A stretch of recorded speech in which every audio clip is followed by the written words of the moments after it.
வணக்கம் ஃப்ரெண்ட்ஸ், எல்லாரும் அப்படி நல்ல சுகமாக இருக்கிறீங்களா? இந்த வீடியோவில் நாங்கள் இன்றைக்கு பார்க்க போகிறது பீஃப் லிவர் கறி. இந்த பாருங்க எப்படி சமைச்சிருக்கிறேன்னு சொல்லி எவ்வளோ சொப்டாக வந்து சமைச்சிருக்கிறேன். மட்டன் லிவராக இருந்தாலும் சரி, பீஃப் லிவராக இருந்தாலும் சரி, ஒரே மாதிரி தான் குக் பண்ணுறது. இந்த பாருங்க எப்படி சமைச்சிருக்கிறேன்னு அவ்வளோ சொப்டாக இருக்கிறார், பார்க்குறதுக்கே ஆசையாக இருக்கிறார். இந்த ரெசிபியை வந்து இப்போ எப்படி செய்கிறதுன்றதை உங்களுக்கு காட்ட போகிறேன். இப்போ பாருங்க, இதில் வந்து நான் குக் பண்ணி வச்சிருக்கிற கறி வந்து எப்படி இருக்கிறாருண்டு, அதுக்கு வந்து என்னென்ன ஐட்டம் எல்லாம் போட்டு மிகவும் ஹெல்த்தியாகவும் டேஸ்டியான முறையிலையும் வந்து நான் இதை அழகாக குக் பண்ணியிருக்கிறேன். இந்த ரெசிபியை தான் எப்படி சமைக்கிறதுன்றதை நாங்கள் பார்க்க போகிறோம். இப்போ வாங்க இந்த ரெசிபியை எப்படி செய்கிறதுன்றதை பார்ப்போம்.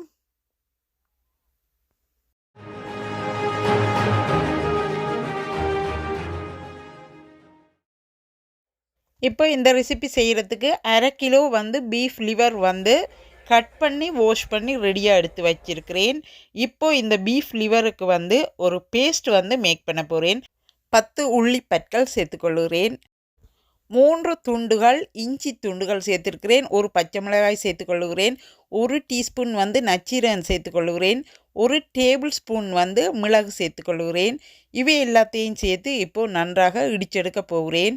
இந்த கலவையிலே வந்து கருவேப்பிலை மேலே சேர்க்குறேன். நான் இன்றைக்கு வந்து நான் மறந்து போயிட்டேன், அதனால் சேர்க்க மறந்துட்டேன், நீங்கள் சேர்த்துக்கொள்ளுங்க. இப்போ வந்து இந்த கலவையை வந்து இந்த மீட்டோடு சேர்த்துக்கொள்கிறேன். இப்போ வந்து இந்த கலவை வந்து இடித்தெடுத்த உரல்லே வந்து கொஞ்சம் தண்ணி சேர்த்து அந்த மீட்டுக்குள்ளே சேர்த்துக்கொள்கிறேன். பிளெயின் யோகட் வந்து 2 டேபிள் ஸ்பூன் சேர்த்துக்கொள்கிறேன். 1 டேபிள் ஸ்பூன் ஹரி பவுடர் ஸ்பைசி பவுடர் சேர்த்துருக்கிறேன். 1 டீஸ்பூன் வந்து மஞ்சள் பவுடர் சேர்த்துருக்கிறேன். 1 டேபிள் ஸ்பூன் வந்து காரம் குறைந்த கறி பவுடர் சேர்த்துருக்கிறேன். 1 டீஸ்பூன் வந்து மசாலா பவுடர் சேர்த்துருக்கிறேன். எல்லாத்தையும் சேர்த்து இப்போ வந்து ஒன்றாக மிக்ஸ் பண்ணி விடுகிறேன். 1 டீஸ்பூன் வந்து உப்பு சேர்த்துருக்கிறேன். இப்போ வந்து எல்லாத்தையும் சேர்த்து ஒன்றாக மிக்ஸ் பண்ணி எடுக்கிறேன். இப்போ வந்து இந்த மீட் மிக்ஸை வந்து மிக்ஸ் பண்ணி முடிய விட்டு ஒரு சைட்டாக வச்சுட்டு இப்போ வந்து இதை குக் பண்ணுறதுக்கு தேவையான ஐட்டம்ஸ் வந்து ரெடி பண்ண போகிறேன். அது மட்டும் இந்த மிக்ஸ் வந்து ரெடியாக இருக்கணும். இப்போ வந்து ஒரு சட்டி எடுத்து அந்த சட்டிக்குள்ளே 4 டேபிள் ஸ்பூன் வந்து ஆயில் சேர்த்து அதற்குள்ளே 1 டீஸ்பூன் வந்து பெருஞ்சீரகம் சேர்த்துருக்கிறேன். 1 டீஸ்பூன் வந்து கடுகு சேர்த்துருக்கிறேன். கருவேப்பிலை மேலே வந்து கொஞ்சம் சேர்த்துக்கொள்கிறேன். எல்லாவற்றையும் சேர்த்து இந்த ஆயிலே 1 நிமிடம் வதக்கி எடுக்கிறேன்.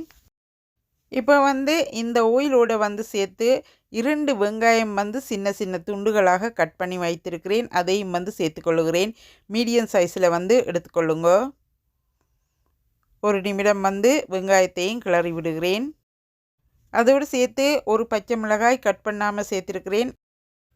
ஏற்கனவே ஒரு பச்சை மிளகாய் வந்து மசாலாவோடு சேர்த்து இடித்தெடுத்தபடியினாலே இப்போ வந்து 1 தான் சேர்த்துருக்கிறேன். காரம் கூட தேவையான நீங்கள் சேர்த்துக்கொள்ளலாம்.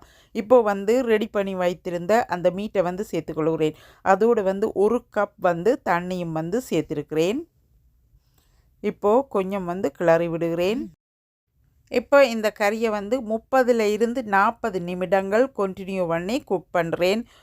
ஃபஸ்ட்டில் வந்து கொஞ்சம் ஹீட்டை வந்து கூட்டி விடுங்க. பிறகு வந்து ஹீட்டை வந்து நல்லா குறைச்சி விட்டு இப்படி வந்து குக் பண்ணி எடுக்க வேணும். இப்போ இந்த கறி வந்து கிட்டத்தட்ட 35 நிமிடங்கள் நான் குக் பண்ணி விட்டேன். இப்போது கடைசியிலே வந்து கொஞ்சம் வந்து கருவேப்பிலை மேலே ஃப்ரெஷ்ஷாக சேர்த்துக்கொள்கிறேன். அதோடு வந்து கொஞ்சம் தேசிக்காய் புளி இறக்குற நேரம் வந்து விட்டுட்டு இறக்கி எடுக்க போகிறேன்.